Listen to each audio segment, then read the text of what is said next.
નમસ્કાર.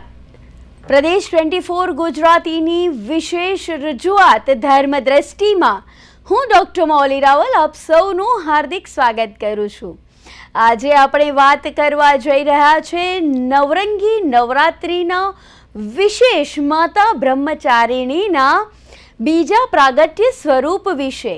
માં દુર્ગાએ પોતાના અલગ અલગ રૂપોને ઢાળ્યા છે, જેની 9 દિવસ દરમિયાન પૂજા થાય છે. નવરાત્રિના પાવન દિવસોમાં આપણે દરરોજ એક માતાના સ્વરૂપની વાત કરીશું. આજે શરૂઆત કરીએ છીએ નવદુર્ગાના બીજા સ્વરૂપ માં બ્રહ્મચારિણીના મહિમાથી.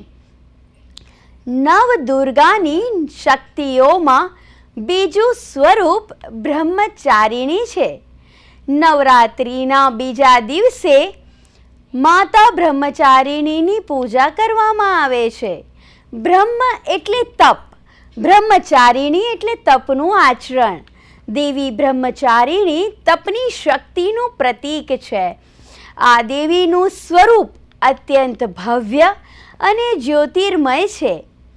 તેઓ દ્વિભુજ છે. જમણા હાથમાં કમંડળ ધારણ કર્યું છે. તેઓ ગૌર વર્ણ ધરાવે છે. શક્તિ સ્વરૂપ માતા બ્રહ્મચારિણીમાં બ્રહ્મોપાસના તપસ્યા ભર્યું આચરણ સમાયેલું છે. તેમની આરાધનાથી ભક્તમાં તપ કરવાની શક્તિ વધે છે. સાથે જ વિચારેલા બધા જ કામ પૂરા કરવાની પ્રેરણા મળે છે. હવે આપણે જોઈશું કે બ્રહ્મચારિણી દેવી નામ કઈ રીતે પડ્યું, એમની કથા શું છે. કારણ કે દરેક વિષયને કથાનક સ્વરૂપે જાણવો આપણા માટે અનિવાર્ય બની જાય છે. પૂર્વજન્મમાં બ્રહ્મચારિણી દેવીનો જન્મ પર્વતરાજ હિમાલય પુત્રીના રૂપમાં થયો હતો.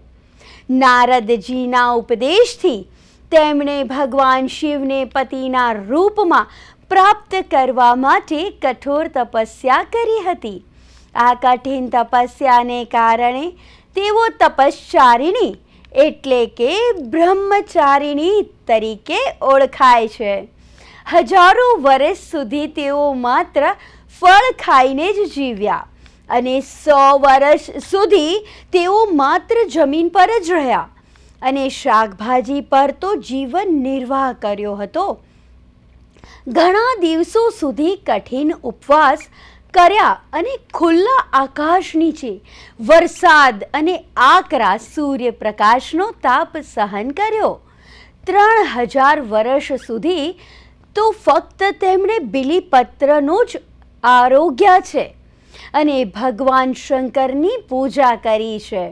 આ પછી તેમણે સૂકા બિલ્વના પાન ખાવાનું પણ બંધ કરી દીધું અને ઘણા હજાર વર્ષો સુધી તેમણે અન્ન પાણી ગ્રહણ કર્યા વગર તપશ્ચર્યા કરી. પાન ખાવાનું બંધ કરવાથી તેમને અપર્ણા નામ મળ્યું છે. અપર્ણાનો એક મતલબ માતા પાર્વતી સાથે જોડાયેલો છે. કઠોર તપસ્યાને કારણે દેવીનું શરીર અત્યંત દુર્બળ થઈ ગયું હતું. દેવો, ઋષિઓ, સિદ્ધો, મુનિઓ સૌએ બ્રહ્મચારિણીની તપસ્યાને અભૂતપૂર્વ પુણ્ય કાર્ય ગણાવ્યું અને પ્રશંસા કરી અને કહ્યું, હે દેવી, આજ સુધી આટલી તપસ્યા કોઈએ નથી કરી અને જે માત્ર તમે જ પૂર્ણ કર્યું છે. તમારી ઈચ્છાઓ પૂર્ણ થશે અને ભગવાન ચંદ્રમૌલી શિવ તમારા પતિ તરીકે મળશે. હવે તપ છોડીને ઘરે પાછા ફરો. તમારા પિતા તમને ટૂંક સમયમાં જ લેવા આવવાના છે. માતાની કથાનો સાર એ છે કે જીવનના કઠિન સંઘર્ષોમાં પણ મન વિચલિત ન થવું જોઈએ. માતા બ્રહ્મચારિણી દેવીની કૃપાથી તમામ સિદ્ધિઓ પ્રાપ્ત થાય છે. ઉનાળાની અતિશય ગરમીમાં માતા પાર્વતીએ દિવસ રાત અગ્નિની વચ્ચે બેસીને મંત્ર જાપ કરતા હતા. વર્ષા ઋતુમાં તે પથ્થરની શિલા ઉપર જ આસન લગાવીને નિરંતર જલધારાથી ભીના થતા રહેતા હતા. શિયાળામાં દેવી નિરાહાર રહી આખી રાત ઠંડા જળમાં એક પગે ઊભા રહેતા હતા અને બરફની શિલા ઉપર બેસીને મંત્ર જાપ કરતા રહેતા હતા. દેવીએ પૂરા 3000 વર્ષ સુધી આવું આકરું તપ કર્યું છે અને તેને લીધે જ તે બ્રહ્મચારિણી તપશ્ચારિણી જેવા નામે પ્રસિદ્ધ થયા છે. દેવી બ્રહ્મચારિણી આપણને સંદેશ આપે છે કે જીવનમાં વિના તપસ્યા અર્થાત કઠિન પરિશ્રમ કર્યા વિના સફળતા પ્રાપ્ત કરવી અશક્ય છે. મહેનત વિના સફળતા પ્રાપ્ત કરવી ઈશ્વરના પ્રબંધનના વિપરીત છે. એટલે બ્રહ્મશક્તિ સમજવા તથા તપ કરવાની શક્તિ હેતુ આ દિવસ શક્તિનું સ્મરણ કરવું. યોગશાસ્ત્રમાં આ શક્તિ સ્વાધિષ્ઠાન ચક્રમાં સ્થિત હોય છે. એટલે સંપૂર્ણ ધ્યાન કરવાથી સ્વાધિષ્ઠાનમાં આ શક્તિ બળવાન થાય છે અને તમારું સ્વાધિષ્ઠાન ચક્ર મજબૂત થાય છે. સંકલ્પ શક્તિ મજબૂત થાય છે. માતા બ્રહ્મચારિણીની પૂજાથી જ્ઞાન, સદાચાર, એકાગ્રતા અને સંયમ રાખવાની શક્તિ પ્રાપ્ત થાય છે અને વ્યક્તિ પોતાના કર્તવ્ય પથથી ભટકતો નથી. માતા બ્રહ્મચારિણીની ભક્તિથી લાંબી આયુનું વરદાન પ્રાપ્ત થાય છે. દર્શક મિત્રો, દેવી બ્રહ્મચારિણીને પીળો રંગ અતિ પ્રિય છે, કારણ કે માતાને ખુશ કેવી રીતે કરશું, બરોબર ને? દેવીની પૂજા કરતી વખતે દેવીની ફૂલમાળા, સિંદૂર, ચંદન, દહીં, ચોખા, દૂધ વગેરે અર્પણ કરવાનું છે. આ સાથે એક પાનમાં 1 સોપારી, 2 લવિંગ, 2 ઇલાયચી, પતાસુ અને 1 રૂપિયાનો સિક્કો રાખીને દેવીને અર્પણ કરવાનું છે તથા મૂર્તિને મધ અને દૂધમાં ડુબાડીને માતાના કપાળ પર તિલક કરવાનું છે. વધુમાં દેવીને જાસૂદ કે સફેદ કમળ અર્પણ કરી દેવીનો પાઠ કરવાનો છે, કારણ કે દેવીને ચંડી પાઠ ખૂબ જ પ્રિય છે. ત્યારબાદ વિધિવત રીતે આરતી ઉતારવાની છે. પછી આરતી ઉતાર્યા બાદ નૈવેદ્યને આપણે ધરાવવાનું છે, કારણ કે ભોગ તો લગાવવો જ પડશે ને. હા, આ ઉપરાંત માતાને ભોગમાં ખાંડ, સાકર, પંચામૃત, ગોળ, કોળું, સફરજનનો હલવો, કેળાની બરફી, મખાનાની ખીર સહિતની વાનગીઓ અર્પણ કરવાની છે. એવું માનવામાં આવે છે કે ખાંડનો ભોગ ધરાવવાથી વ્યક્તિને દરેક ક્ષેત્રમાં સફળતા મળે છે અને દીર્ઘાયુ પણ પ્રાપ્ત થાય છે. આ સિવાય કોઈ પણ અપરિણીત યુવતી આ દિવસે દેવીની ઉપાસના કરે તો તેને ઉત્તમ પતિ પ્રાપ્ત થાય છે તથા પરિણીત યુવતીઓનો ઘર સંસાર સુખેથી ચાલે છે. કહેવાય છે કે માં પૂજન કરનાર ભક્ત જીવનમાં સદાય શાંતચિત્ત અને પ્રસન્ન રહે છે. તેમને કોઈ પણ પ્રકારનો ભય સતાવતો નથી. હવે આપણે માતા બ્રહ્મચારિણીની પૂજામાં, અર્ચનામાં એમને કેવી રીતે ખબર પડશે કે આપણે એમને જ યાદ કરીએ છીએ? તો આપણે સાચી માતાને સાચો નંબર ડાયલ કરવા માટે એક મંત્ર કરવાનો છે અને તે મંત્ર છે એમ રીમ ક્લીમ બ્રહ્મચારિણ્યે નમઃ. આ મંત્ર બોલવાથી માતા બ્રહ્મચારિણીને ખબર પડશે કે આપણે તેમને યાદ કરી રહ્યા છીએ અને આપણા જીવનમાં જે પણ તકલીફો, મુશ્કેલીઓ, જે પણ સકામ ભક્તિ છે એ ભક્તિને આપણે આગળ વધારી શકીએ છીએ. અને સાથે આપણે શું કરીશું તો માતાને સતત આ મંત્રની સાધના કરીશું, જપ કરીશું. આ બીજ મંત્ર છે ઓમ એમ રીમ ક્લીમ બ્રહ્મચારિણ્યે નમઃ. આ મંત્રનો પ્રયોગ આપણે એવી રીતે જ કરવાનો છે જેમાં આપણે ધન, ઐશ્વર્ય, સુખ, સંપત્તિ, જીવનમાં આવતી અપાર મુશ્કેલીઓમાંથી મુક્તિ, સારા વરની ખોજ, અભ્યાસ માટે, તપ માટે આપણે બ્રહ્મચારિણી દેવીને યાદ કરીએ છીએ.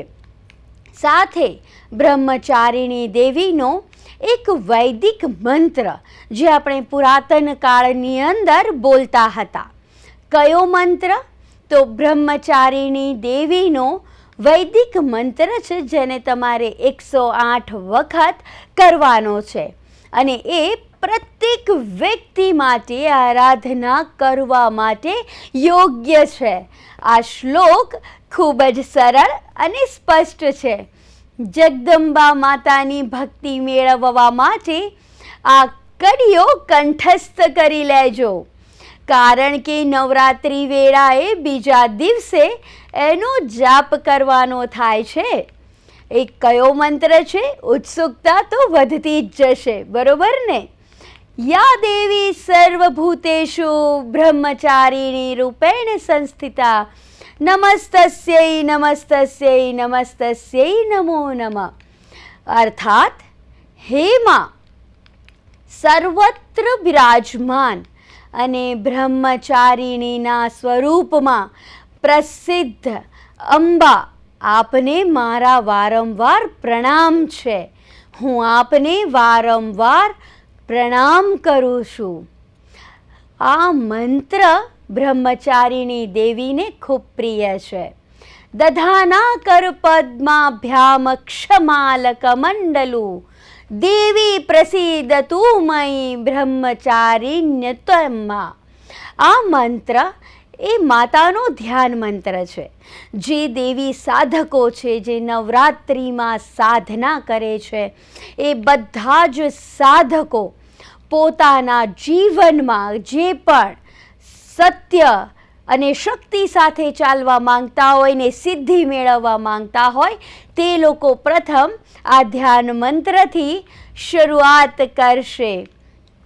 સાથે બીજા એવા આ મહત્વો આપણે જાણી લઈએ કે બ્રહ્મચારિણી દેવીને આપણે શું વધારે રીઝવી શકીએ છીએ, એવા કયા પ્રયત્નો કરીએ તો માં રીઝી જાય અને માતા પોતાની ભક્તિથી, પોતાની આપણી શક્તિથી આપણને વરદાન આપે.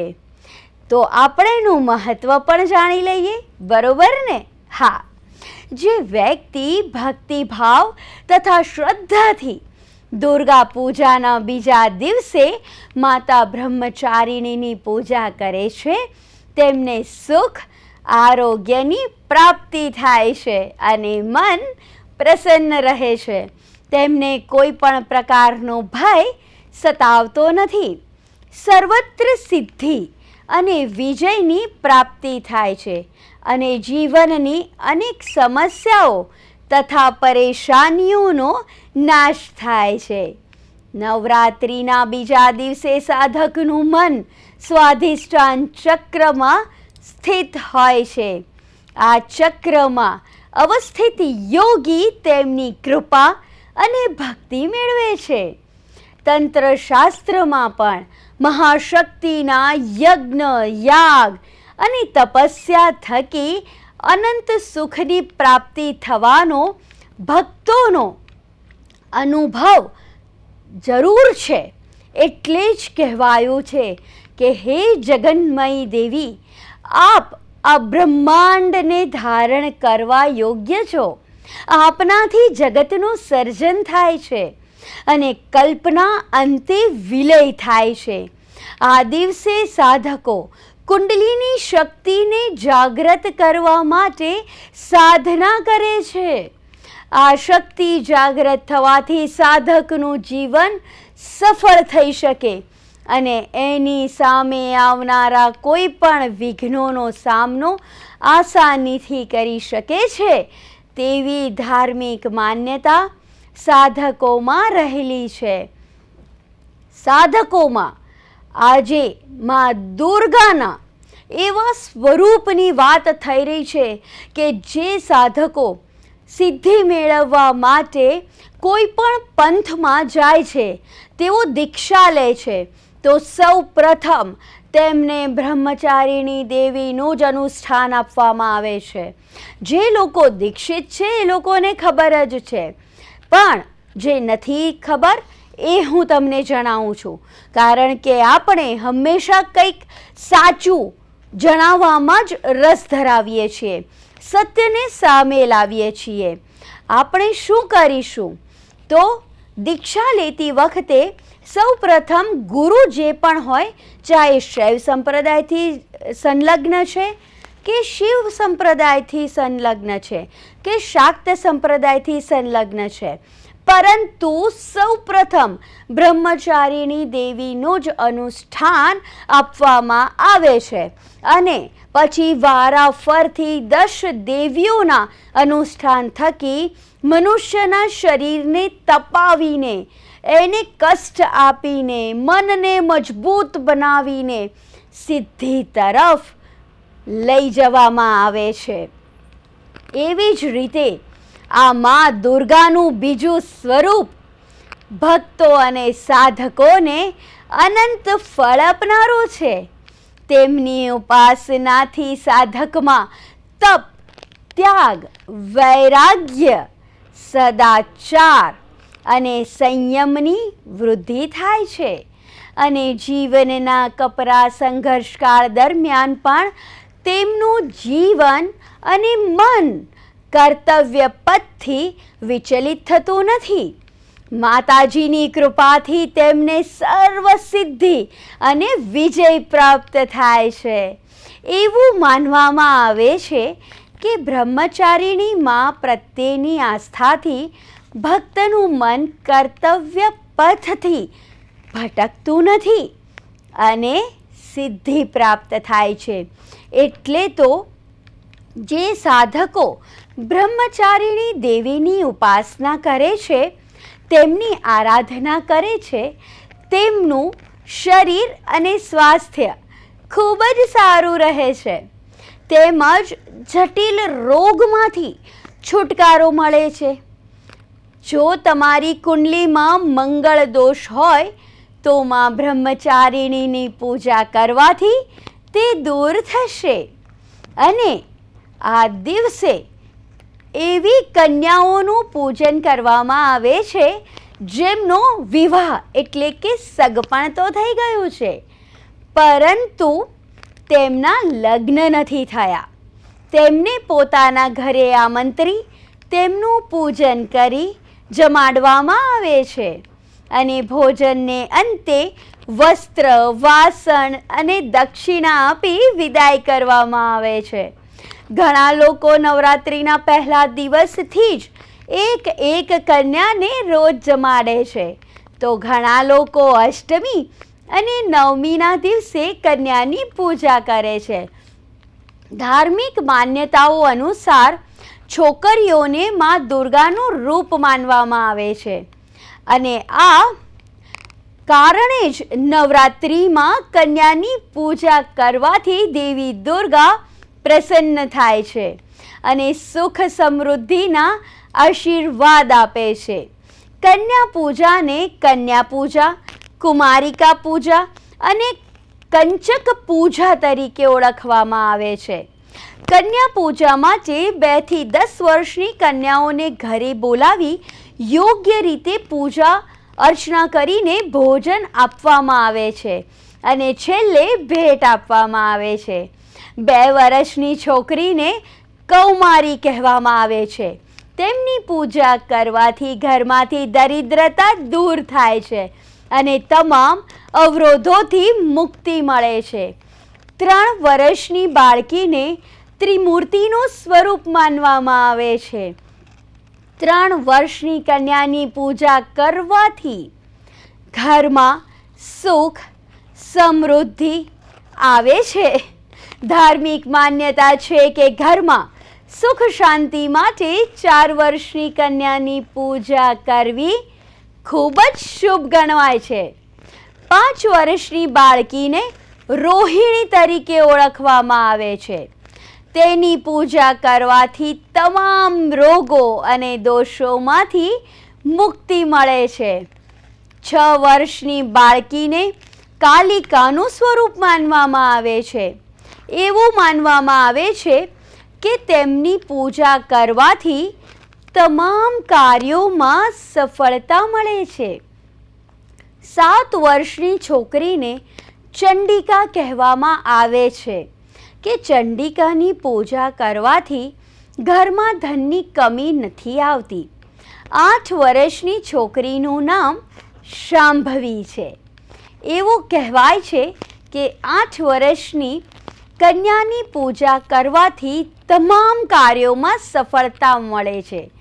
9 વર્ષની બાળકીને માતા દુર્ગાનું સ્વરૂપ માનવામાં આવે છે. એવું કહેવામાં આવે છે કે 9 વર્ષની બાળકીની પૂજા કરવાથી દુશ્મનો પર વિજય મળે છે. 10 વર્ષની છોકરીને સુભદ્રા કહેવામાં આવે છે. એવી માન્યતા છે કે 10 વર્ષની કન્યાની પૂજા કરવાથી બધી જ મનોકામનાઓ પૂર્ણ થાય છે. હિન્દુ ધર્મમાં કન્યા પૂજનનું વિશેષ મહત્વ છે. માત્ર નવરાત્રિ જ નહીં, કોઈ પણ શુભ કાર્ય પૂર્ણ થયા બાદ કન્યાની પૂજા કરવી શુભ માનવામાં આવે છે. શારદીય નવરાત્રિ દરમિયાન કન્યાની પૂજા કરવાથી દેવી દુર્ગા ખૂબ પ્રસન્ન થાય છે. આ સાથે સુખ સમૃદ્ધિની પ્રાપ્તિ થાય છે અને આ સાથે જ કુંડલીમાં નવગ્રહોની સ્થિતિ મજબૂત થાય છે.